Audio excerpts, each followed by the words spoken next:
Ibu bapak, saudara-saudari yang terkasih, para romo, bruder dan para suster yang dikasihi Tuhan.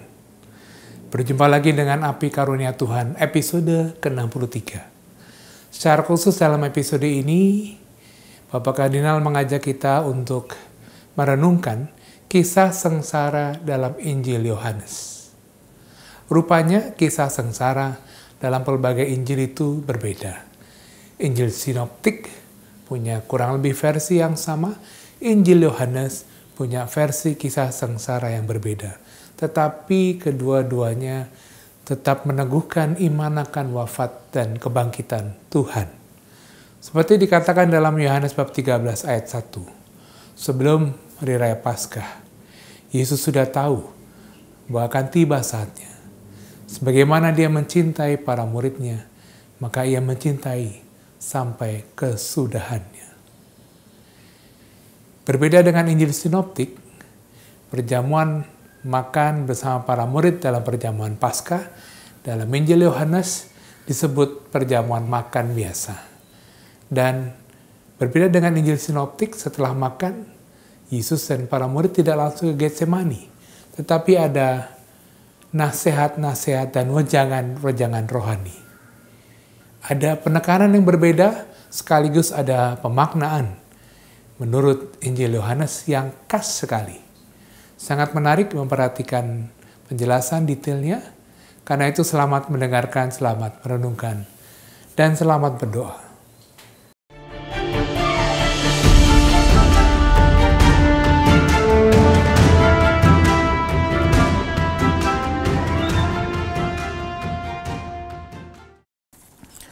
Saudari-saudara terkasih, kisah yang paling akhir kita renungkan adalah kisah Lazarus yang dibangkitkan oleh Yesus. Ini adalah salah satu dari 3 kisah yang terakhir kita bicarakan. Kisah orang lumpuh di dekat kolam Betsaida, orang yang buta sejak lahir, dan yang terakhir adalah Lazarus.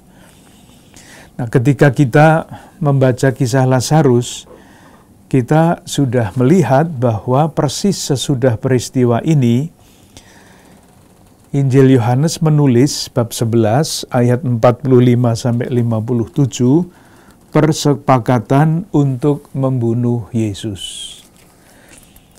Jadi sudah sepakat, tidak diskusi lagi, tidak ada kemungkinan lain lagi. Dan itu dikatakan pada bab 11 ayat 50. Mungkin dibaca dari ayat 49. Tetapi seorang di antara mereka, yaitu Kayafas imam besar pada tahun itu, berkata kepada mereka, "Kamu tidak tahu apa-apa, dan kamu tidak insaf." Nah sekarang, bahwa lebih berguna bagimu jika satu orang mati untuk bangsa kita daripada seluruh bangsa kita ini binasa. Nah, pada waktu itulah ayat 53, mulai dari hari itu mereka sepakat untuk membunuh Yesus. Oleh karena itu, percakapan kita selanjutnya, karena hukuman sudah atau keputusan sudah diambil untuk membunuh Yesus, kita membaca kisah sengsara Yesus menurut Injil Yohanes.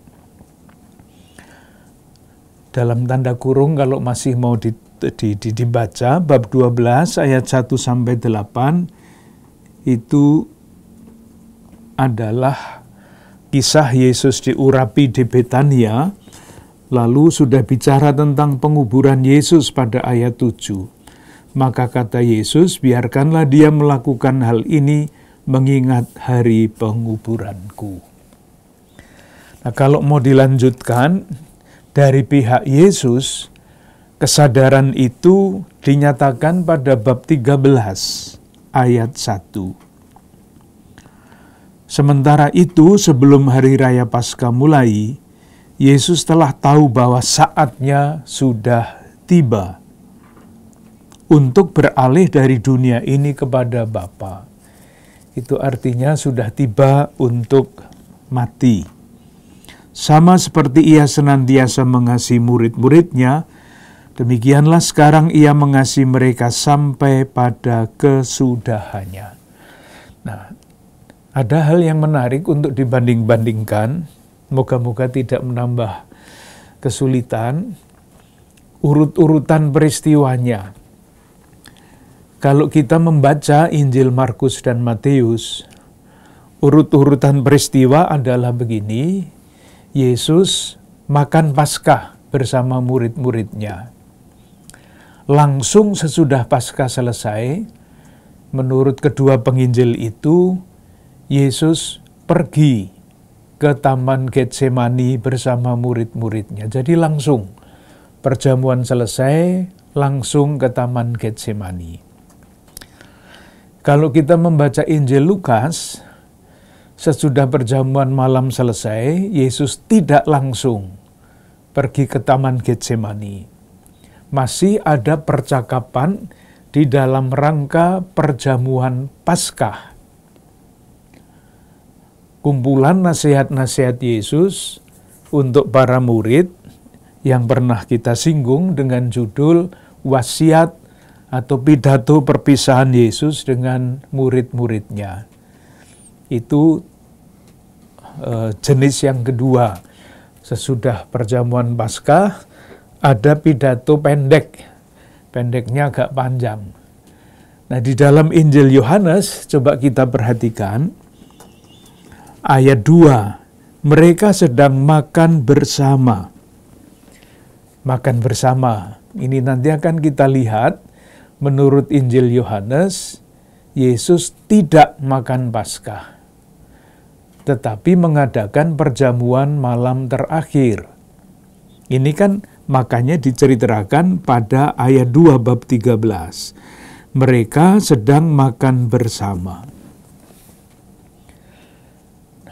Ternyata di dalam Injil Yohanes, ketika makan bersama itu Yesus berpidato panjang. Pidatonya itu sampai dengan bab 18. Panjang doa Yesus untuk murid-muridnya. Yesus baru ditangkap pada bab 18 ayat 1 sampai 11. Ini adalah jenis cerita yang ketiga. Dalam tanda kurung, jangan bertanya mana yang benar. Itu bukan pertanyaan kalau kita membaca kitab suci sesuai dengan ajaran Gereja Katolik. Semuanya benar dalam arti kebenaran iman, bukan kebenaran historis. Kita mencoba memahami dengan cara berpikir kita yang sangat berbeda sekarang ini dengan cara berpikir para pengarang Injil. Kita lepaskan cara berpikir kita yang sangat positif, sangat historis. Kita mencoba memahami mengapa kisahnya berbeda-beda, pesan apa yang mau disampaikan. Itu yang paling penting. Nah, sekarang kita akan mulai dengan memperhatikan perbedaan-perbedaan itu. Kita mulai dengan melihat beberapa ayat kunci, supaya kita dibantu lebih mudah memahami kisah sengsara. Yang pertama, ayat kuncinya. Ayat kunci yang pertama sudah sering kita singgung, yaitu Yohanes bab 3 ayat 16. Bab 3 ayat 16. Karena begitu besar kasih Allah akan dunia ini, sehingga ia telah mengaruniakan anaknya yang tunggal, supaya setiap orang yang percaya kepadanya tidak binasa, melainkan beroleh hidup yang kekal. Kita perhatikan beberapa kata kunci pada ayat ini: karena, sehingga, supaya. Itu rangkaiannya seperti itu. Itu ayat kunci yang pertama. Nah, kapan itu terjadi? Kita coba lihat pada bab 12 ayat 23. Ini kata-kata kunci, ayat-ayat kunci. Bab 12, ayat 23. Tetapi Yesus menjawab mereka, katanya, telah tiba saatnya Anak Manusia dimuliakan. Di depan Yesus mengatakan belum tiba saatnya. Di sini Yesus mengatakan telah tiba saatnya Anak Manusia dimuliakan. Nah, kapan saat itu? Yaitu ketika Yesus berada atau tergantung di salib. Apakah itu kekalahan? Bukan. Itu adalah justru kemuliaannya. Lalu ayat 26, kalau saatnya tiba dan Yesus dimuliakan, lalu apa yang akan dilakukan atau apa yang harus terjadi pada murid-muridnya? Ayat 26. Barang siapa melayani aku, ia harus mengikut aku, dan di mana aku berada, di situ pun pelayananku akan berada. Barang siapa melayani aku, ia akan dihormati Bapa. Jadi bagaimana? Yesus mengasihi karena begitu besar kasih Allah dan sebagainya. Nah, kasih itu dinyatakan kapan? Disalib. Ketika kasih itu dicurahkan sampai sehabis-habisnya. Salib itu kekalahan atau apa? Bukan. Di dalam Injil Yohanes, salib adalah kemuliaan. Bukan sekedar salib yang disebabkan oleh kebodohannya sendiri tentu saja. Nah, ketika Yesus disalib dan dimuliakan karena di situ tampak kasihnya, murid-muridnya harus ada di mana? Murid-muridnya dikatakan pada ayat 26 dari bab 12, barang siapa melayani aku, ia harus mengikuti aku, dan di mana aku berada, di situ pun pelayanku akan berada.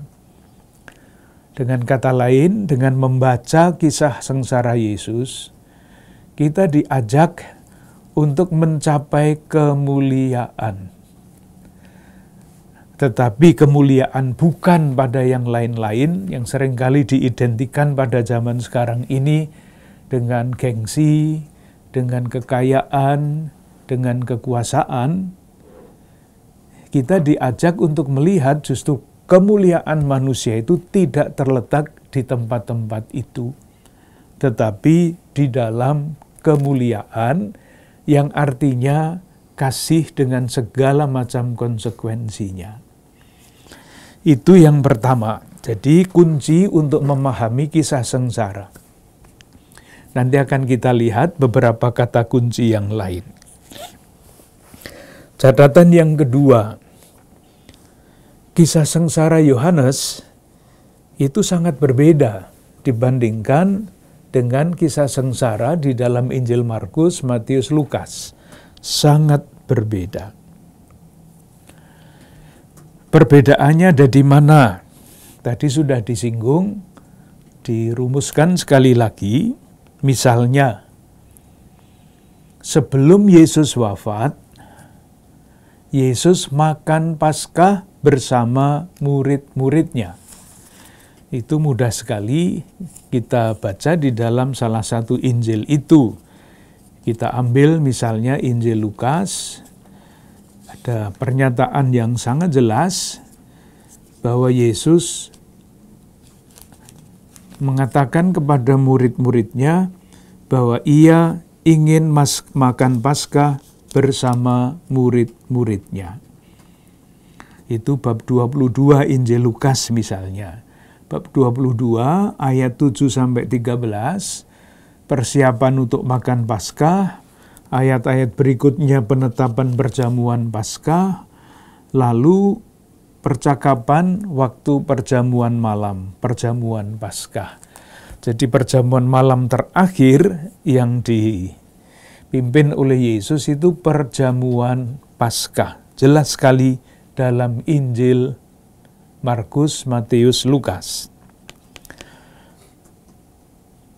Sekarang kalau kita melihat Injil Yohanes, ini juga masalah soal tanda petik kebenaran, kebenaran historis dan kebenaran iman. Menurut Injil Yohanes, makan bersama yang diceritakan pada bab 13 ayat 2 itu bukan perjamuan Paskah. Bukan. Dari mana itu disimpulkan? Ya, kita lihat saja beberapa ayat dalam Injil Yohanes yang menunjukkan bahwa Yesus tidak makan Paskah menurut Yohanes. Bab 18 ayat 28. Yesus di hadapan Pilatus, ini kan Yesus sudah ditangkap ya, artinya sesudah perjamuan malam itu. Nah, silahkan baca ayat 28.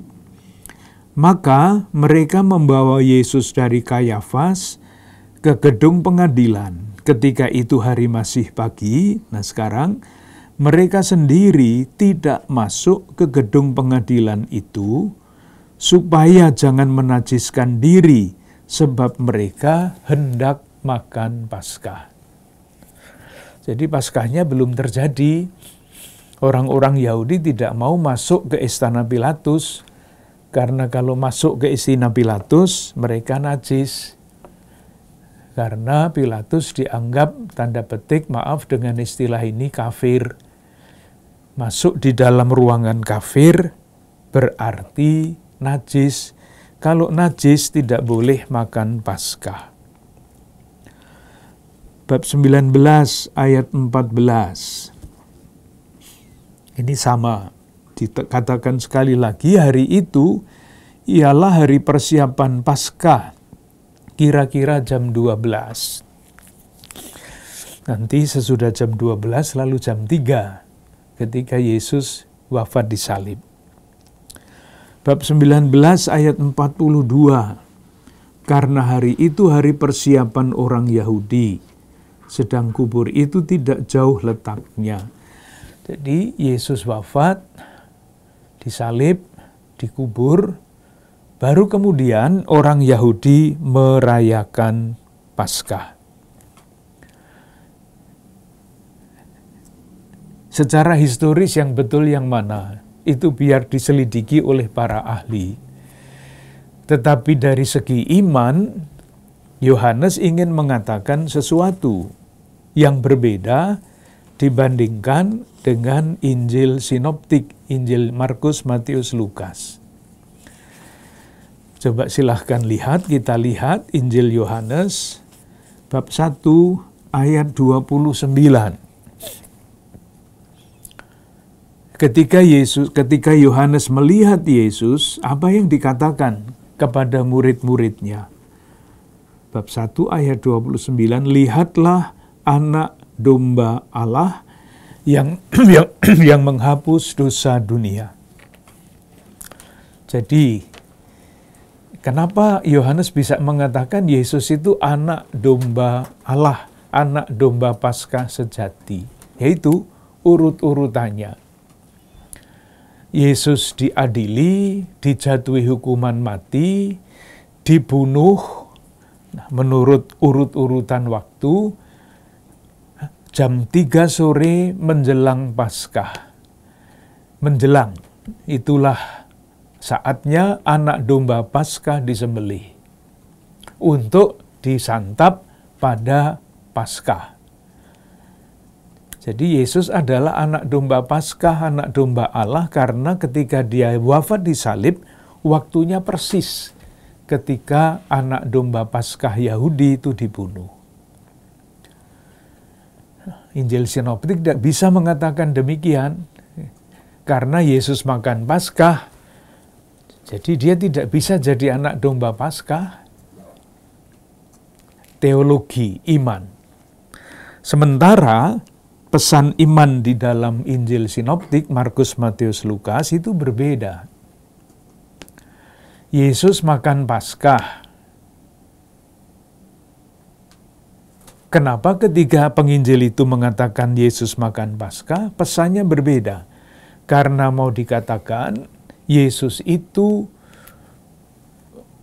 menghentikan Paskah Yahudi, artinya menyempurnakan Paskah Yahudi dan memulai Paskah yang baru, Paskah Kristiani. Dan Paskah Kristiani itu adalah Ekaristi. Perjamuan Paskah itu kemudian berubah di dalam sejarah gereja menjadi perjamuan Ekaristi. Paskah itu hanya salah satu titik di dalam lingkaran perayaan liturgi kita sekarang. Moga-moga ini tidak menimbulkan soal. Kembali lagi, intinya adalah kita tidak bicara hanya soal kebenaran historis, tetapi kebenaran iman.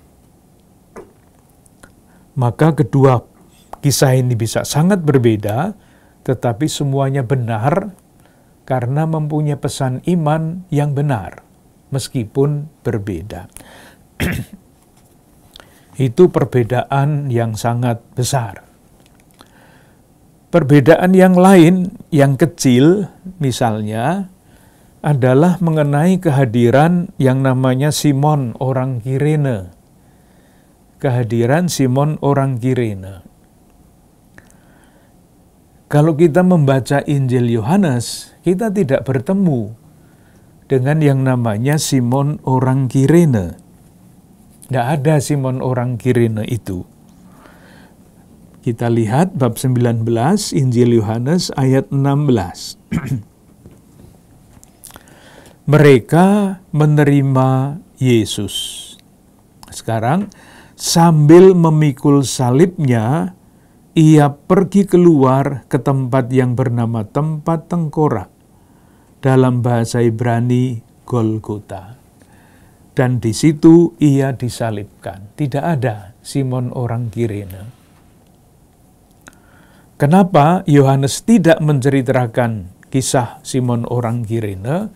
Kembali lagi, ini bukan masalah kebenaran historis, tetapi ada masalah di balik itu. Jadi kalau kita ditanya lah historisnya bagaimana ya, kemungkinan besar karena diceritakan oleh 3 penginjil secara historis Simon orang Kirene itu ada. Lalu kenapa Injil Yohanes tidak menceritakan? Di dalam Injil Markus jelas, di dalam Injil Lukas, itu rumusan kisah itu sangat teliti. Kita coba lihat yang Lukas ya, nanti baru dijawab pertanyaan tadi. Lukas bab 23 ayat 26. Ketika mereka membawa Yesus, mereka menahan seorang yang bernama Simon dari Kirene, yang baru datang dari luar kota, lalu diletakkan salib itu di atas baunya, supaya dipikulnya sambil mengikuti Yesus. Jadi menurut Injil Lukas, Simon orang Kirene itu ditampilkan sebagai orang yang memikul salib sambil mengikuti Yesus. Itulah panggilan para murid. Memikul salib sambil mengikut Yesus. Kalau kita baca Injil Markus, pesan seperti itu tidak ada. Bab 15, ayat 20 dan 21. Kemudian Yesus dibawa keluar untuk disalibkan. Sekarang, pada waktu itu lewat seorang yang bernama Simon orang Kirene, ayah Alexander dan Rufus, yang baru datang dari luar kota. Nah sekarang, dan orang itu mereka paksa untuk memikul salib Yesus. Sangat berbeda rumusannya. Maka pertanyaannya yang tadi muncul, kenapa Yohanes tidak menceritakan kisah Simon orang Kirene itu? Jawabannya kira-kira begini.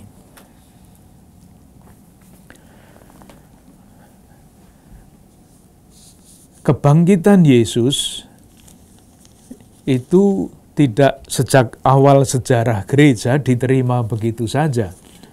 Orang banyak meragukan kebangkitan Yesus. Tidak pernah ada di dalam kepercayaan Yahudi orang dibangkitkan dan naik ke surga seperti Yesus, itu tidak ada. Kalau begitu, ceritanya bagaimana? Ceritanya Yesus itu tidak sungguh-sungguh mati. Yang mati adalah Simon orang Kirene yang dipaksa untuk memikul salib Yesus. Ketika sampai di Golgota, Yesus menyelinap pergi, maka Simon orang Kirene itu yang disalib sebagai ganti Yesus. Itu kan masalah iman bagi gereja awal. Maka kira-kira pikirannya Yohanes, daripada menimbulkan masalah cerita saya ini, saya tidak usahlah menceritakan perkara Simon orang Kirene itu.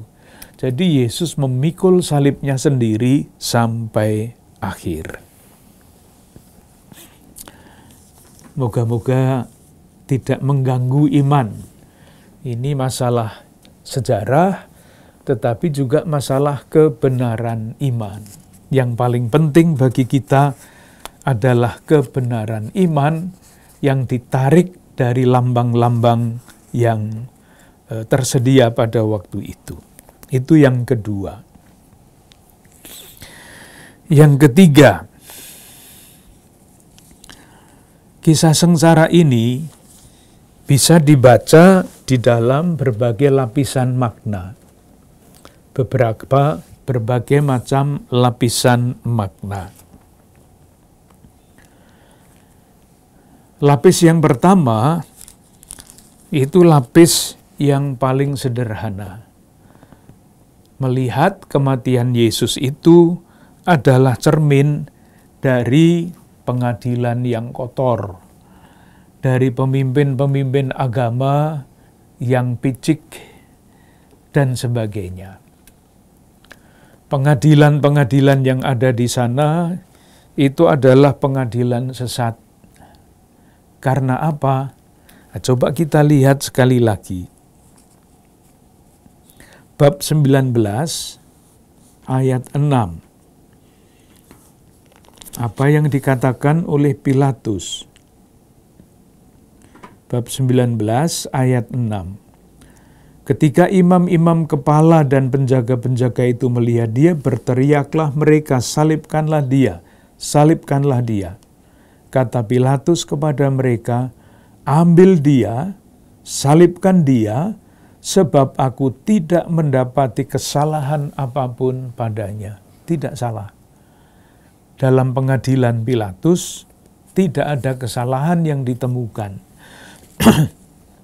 Ya, kenapa Yesus harus mati? Ya, sudah diputuskan sejak awal. Tadi sudah kita lihat pada bab 12. Sesudah peristiwa Lazarus itu, bab 12 ayat 50, kamu tidak insaf bahwa lebih berguna bagimu jika satu orang mati untuk bangsa kita daripada seluruh bangsa kita ini binasa. Ayat 53, mulai dari hari itu mereka sepakat untuk membunuh dia. Ya, keputusannya sudah diambil. Pengadilannya pengadilan pura-pura. Itu diulang lagi pada bab 18 ayat 14. Kalau kita merenungkan hal ini, tidak salah, tetapi dijatuhi hukuman, bahkan hukuman mati, itu bukan hanya pada zaman Yesus. Pada zaman kita pun sekarang ini banyak perkara-perkara kita dengar mengenai mafia pengadilan dan sebagainya, yang salah bisa menjadi korban, bukan karena, yang tidak salah bisa menjadi korban. Peristiwa berulang, itu lapis yang pertama. Mencerminkan keadaan sejarah. Dan ternyata sejarah itu berulang dari zaman dulu sampai zaman sekarang. Yang kedua, nah ini lapis yang mengenai makna. Yang sering kita dengarkan di dalam renungan-renungan adalah ketika kita membaca kisah sengsara Yesus, mendramatisir kisah sengsara Yesus, yang ditonjolkan adalah penderitaan. Yesus menderita. Coba silahkan membayangkan kalau kita membaca, melihat visualisasi kisah sengsara Yesus menjelang Paskah pada hari Jumat Suci, itu yang ditampilkan paling menonjol adalah Yesus yang berdarah-darah, berteriak, dimaki, dan sebagainya. Itu tidak salah tentu saja. Nah, ketika kita sampai ke situ menekankan penderitaan Yesus, kita diajak untuk merenungkan apa arti penderitaan. Penderitaan Yesus bagi kita dan penderitaan kita. Sekali lagi, kita diajak untuk mencari makna penderitaan. Nah, salah satu yang bisa kita kutip kalau kita mau mencari makna dari penderitaan, gampang dibaca, ayatnya jelas, tetapi kalau kita masuk di dalam penderitaan yang sangat konkret, lalu rasa-rasanya memang ini pedoman, tapi seringkali kita merasa sangat jauh dari situ. Kolose bab 1 ayat 24. Paulus itu kurang menderita apa? Maka dia terpaksa atau harus dituntut oleh pengalamannya untuk memberi makna kepada penderitaan. Saya baca Kolose bab 1 ayat 24. Sekarang aku bersukacita bahwa aku boleh menderita karena kamu, dan menggenapkan dalam dagingku apa yang kurang pada penderitaan Kristus untuk tubuhnya, yaitu jemaat. Jadi tadi saya katakan nasihatnya bagus, mudah diucapkan. Kita diajak untuk mempersatukan penderitaan kita dengan penderitaan Kristus. Tetapi ini membutuhkan iman yang semakin kuat. Tetapi itulah panggilan iman kita. Arti lain dari penderitaan Kristus, kematian Yesus, kita baca pada surat Rasul Paulus kepada jemaat di Roma. Ini semua kita baca untuk melihat yang khas Yohanes itu apa. Kita membanding-bandingkan. Surat kepada orang Roma bab 5 ayat 6 sampai 8. Ayat 6. Karena waktu kita masih lemah, Kristus telah mati untuk kita, orang-orang durhaka, pada waktu yang ditentukan oleh Allah. Kristus mati untuk kita, itulah penebusan. Ayat 8. Akan tetapi Allah menunjukkan kasih-Nya kepada kita, oleh karena Kristus telah mati untuk kita, ketika kita masih berdosa. Lebih-lebih karena kita sekarang telah dibenarkan oleh darah-Nya, kita pasti akan diselamatkan dari murka Allah. Jelas sekali Kristus mati untuk tebusan bagi dosa kita. Ini tentu harus didalami menurut surat-surat Paulus, tetapi salah satu teksnya saya kira jelas. Kristus mati bukan karena kesalahannya, tetapi karena Ia menebus kita. Nah sekarang, Yohanes. Di dalam Injil Yohanes, nada dari kisah sengsara itu sangat berbeda. Maka setiap pekan suci, pada hari Jumat Agung, namanya Jumat Agung, yang dibacakan adalah Injil Yohanes. Karena kisah sengsara Yohanes yang bercerita sejak penangkapan sampai salib, itu menunjukkan keagungan Tuhan. Bukan pertama-tama penderitaannya. Tentu ada penderitaan, tetapi warna yang dominan, warna yang paling kebal, menurut kisah sengsara Yohanes adalah keagungan Tuhan. Coba kita lihat yang tadi berulang-ulang. Silahkan menghafalkan bab 13 ayat 1.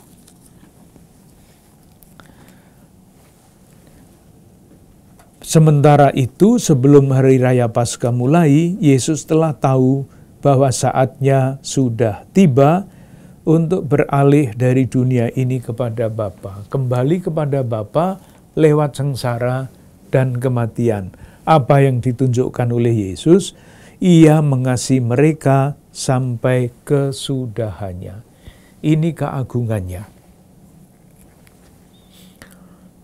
Itulah sebabnya, misalnya, di dalam Injil Yohanes tidak ada doa Yesus di Taman Getsemani. Karena doa Yesus di Taman Getsemani yang diceritakan oleh ketiga penginjil, itu menunjukkan tanda petik dalam arti tertentu kelemahan Yesus. Di dalam Injil Yohanes tidak ada yang seperti itu. Nanti akan kita lihat peristiwa Yesus yang judulnya Yesus ditangkap. Apakah betul Yesus itu ditangkap? Jawabannya enggak. Yesus itu menyerahkan diri, bukan ditangkap. Beda dengan warna kisah di dalam Injil Markus, Matius, dan Lukas.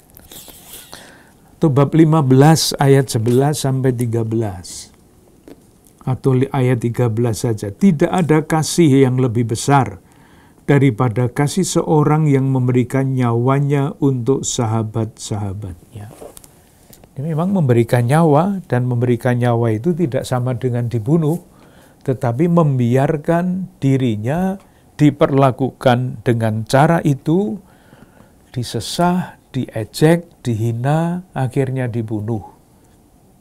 Tetapi tidak terpaksa, ia menyerahkan diri. Moga-moga dengan catatan-catatan itu nanti kalau kita membaca kisah sengsara menurut Yohanes, kita mempunyai suasana iman, suasana rohani yang berbeda dibandingkan dengan kalau kita membaca ketiga Injil yang lain. Nah, itu menjadi sangat jelas kalau kita perhatikan, ini catatan yang keempat, melihat tema-tema kata-kata kunci yang diulang-ulang di dalam Injil Yohanes berkaitan dengan kematian Yesus.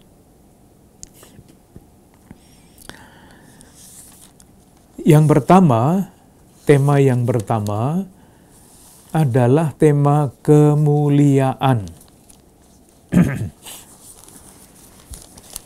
Kita coba lihat dari depan, tema-tema itu muncul di mana?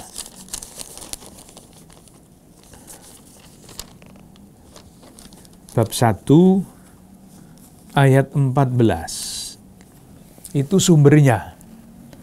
Nanti dilanjutkan dengan teks-teks yang lain. Bab 14.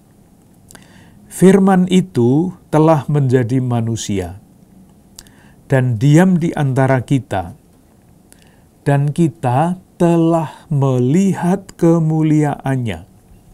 Kata itu, yaitu kemuliaan yang diberikan kepadanya sebagai anak tunggal Bapa, penuh kasih karunia dan kebenaran. Kemuliaan Allah yang paling dasar tampak di mana? Lah ini ayat 14, firman itu telah menjadi manusia. Itulah kemuliaan. Dan kalau kita membaca itu dengan kacamata teks kitab suci yang lain, kemuliaan itu justru tampak di dalam perendahannya. Allah menjadi manusia, itu kan merendahkan diri. Biasanya orang kan maunya naik terus, seperti manusia pertama itu kan jatuh karena mau naik terus. mau mencari kemuliaan dengan jalan naik. Yesus menyatakan kemuliaannya justru ketika jalannya yang dipilih adalah jalan turun. Ini bukan hanya konsep kitab suci, kita ingat beberapa waktu yang lalu Paus Fransiskus mengunjungi kita. Kemuliaannya Paus Fransiskus itu tampak di mana? Justru di dalam kesederhanaannya. Bukan ketika dia tampil sebagai kepala negara, sebagai pemimpin gereja Katolik yang utama, bukan di situ. Tapi justru ketika dia menyapa umat. Untuk apa firman itu menjadi manusia? Untuk menyapa kita, makhluk yang fana ini. Itu di dalam kata-kata Rasul Paulus, ia yang adalah Allah, tidak mempertahankan kesetaraannya dengan Allah, mengosongkan diri dan menjadi manusia. Kemuliaannya yang jelas, yang paling dasar adalah itu. Dan ketika Yesus menjadi manusia menunjukkan kemuliaannya, konsekuensinya ada. Dan kemuliaan itu tampak paling jelas ketika Yesus menerima konsekuensi yang terakhir. Ketika mewartakan kebenaran, dia dibenci. Ketika menunjukkan kasih, dia ditolak.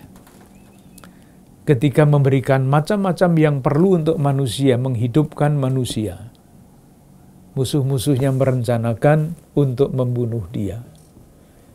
Nah, kemuliaan yang ini, firman menjadi manusia dan tinggal di antara kita, konsekuensinya adalah yang terakhir nanti kemuliaannya itu akan tampak di mana. Nah, kita coba lihat pelan-pelan kemuliaan itu ada di mana saja, dikatakan di dalam konteks apa. Yang pasti kita sudah hafal adalah peristiwa Kana. 2 ayat, ayat 4, ketika ibunya minta tolong, mereka kehabisan anggur, Yesus mengatakan apa? Saatku belum tiba. Saat mana? Saat kemuliaan ditunjukkan. Lalu ayat 11, hal itu dibuat Yesus di Kana di Galilea sebagai yang pertama dari tanda-tandanya, dan dengan itu ia telah menyatakan kemuliaannya. Baru tanda yang pertama, bukan kemuliaan yang menentukan. Bab 12, ayat 23 sampai 26. Bab 12, ayat 23 sampai 26. Kemuliaan itu dihubungkan dengan apa? Kita baca ayat 23. Tetapi Yesus menjawab mereka, katanya, telah tiba saatnya. Kapan saat itu? Yaitu tadi ketika musuh-musuhnya sudah memutuskan untuk membunuh dia. Telah tiba saatnya Anak Manusia dimuliakan.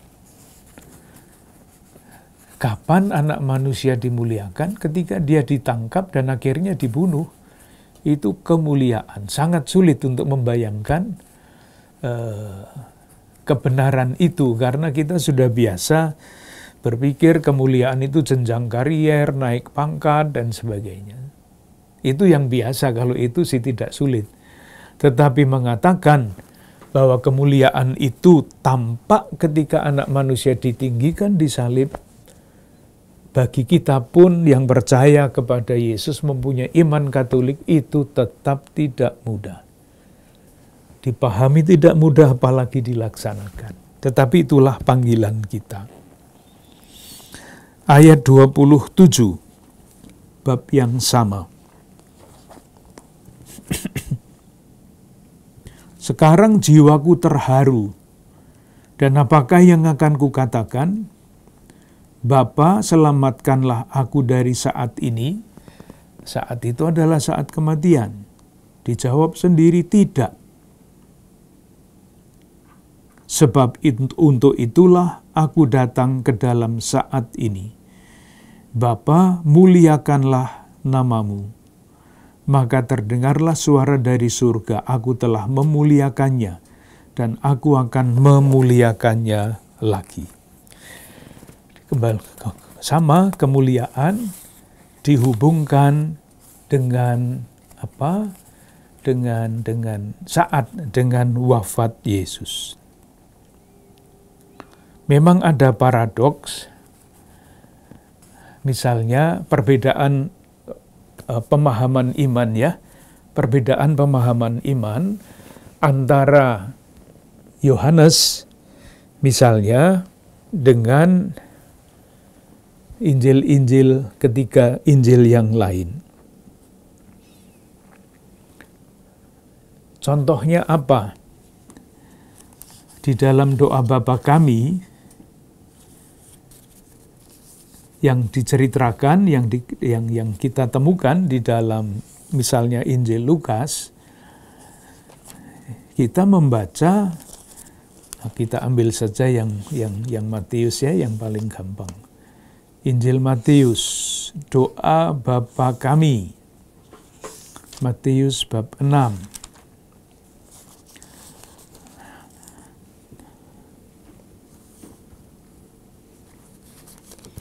Doa Bapa kami, bab 6 ayat 9. Matius bab 6 ayat 9. Karena itu berdoalah demikian. Bapa kami yang di surga, dikuduskanlah namamu. Diterjemahkan ke dalam doa kita, dimuliakanlah namamu. Nah, kudus dan mulia itu kan kira-kira sama ya. Karena kudus maka mulia. Orang mulia karena apa? Karena kekudusannya. Nah, masalahnya adalah apa artinya orang kudus yang mulia? Allah yang kudus, Allah yang mulia itu artinya apa? Di dalam faham yang biasa di dalam Injil Sinoptik, kalau kita mengatakan dimuliakanlah namamu, dikuduskanlah namamu, itu artinya Tuhan, tunjukkanlah kekuasaanmu yang menyelamatkan kami. Kuasa untuk menyelamatkan. Jadi memang sama dengan karena Allah Maha Kuasa, Ia dapat menyatakan kemuliaannya, Ia menyatakan kekudusannya, misalnya kalau pakai istilah perjanjian lama, dengan mengalahkan musuh-musuh umat terpilih. Itu kekudusannya. Jadi bukan kudus dalam arti yang sekarang kita pahami, saleh dan sebagainya, bukan. Tapi menyatakan kemuliaannya, keagungannya. Nah, di dalam Injil Yohanes itu beda. Kalau dikatakan permuliakanlah, kemuliaannya itu tidak tampak di dalam kekuasaannya yang dapat membuat mukjizat-mukjizat yang besar, tetapi justru di dalam kelemahannya, yaitu salib. Coba kita baca bab 17 ayat 1. Demikianlah kata Yesus, lalu ia menengadah ke langit dan berkata, Bapa, telah tiba saatnya, permuliakanlah anakmu, supaya anakmu mempermuliakan engkau. Sama seperti engkau telah memberikan kepadanya kuasa atas segala yang hidup, demikian pula ia akan memberikan hidup yang kekal kepada semua orang yang telah engkau berikan kepadanya. Jadi ada perbedaan nuansa kuasa, kemuliaan di dalam Injil Sinoptik. Allah yang mulia adalah Allah yang menunjukkan kekuasaannya. Di dalam Injil Yohanes, Allah yang mulia, Allah yang kuasa, dengan kata itu, ialah Dia yang menunjukkannya di dalam kasih. Dan kasih itu berarti korban, pengorbanan itu berarti sakit, bahkan mati. Untuk sementara kita berhenti di situ, kita lanjutkan dalam percakapan yang akan datang. Jadi kita sampai pada tema-tema di dalam kisah sengsara. Sebetulnya isinya sama nanti, soal peninggian, soal kemuliaan, dan istilah-istilah yang mirip-mirip seperti itu. Terima kasih.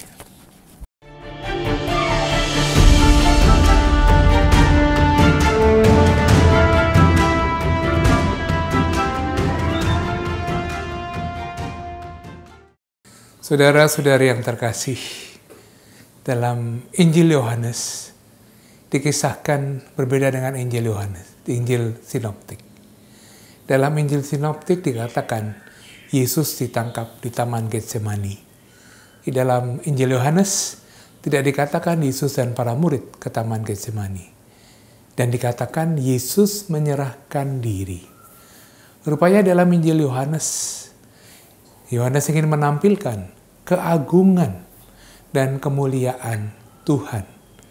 Dia adalah Sang Firman, Sang Sabda. Tapi karena cintanya kepada manusia, kepada kita, saya dan Anda, Tuhan menyerahkan diri. Karena itu salah satu nilai rohani yang ditekankan Injil Yohanes adalah kemuliaan Tuhan. Bahwa ternyata kemuliaan Tuhan tampak dalam kayu salib, dalam puncak derita Yesus, dalam wafat Yesus. Di sanalah kemuliaan Tuhan. Di sana pula lah kemuliaan penderitaan kita. Tuhan mengasihi, mencintai kita tanpa batas. Dia menyertai dalam segala situasi hidup dan musim hidup. Karena itu kita mesti tetap yakin Tuhan beserta kita. Kita mohon berkat Tuhan. Semoga saudara-saudari sekalian diberi rahmat kesehatan, kesejahteraan, dan sukacita, karena dikasih dan dicintai Tuhan, karena berkat yang Maha Kudus, Bapa, Putra, dan Roh Kudus. Amin. Terima kasih, sampai jumpa.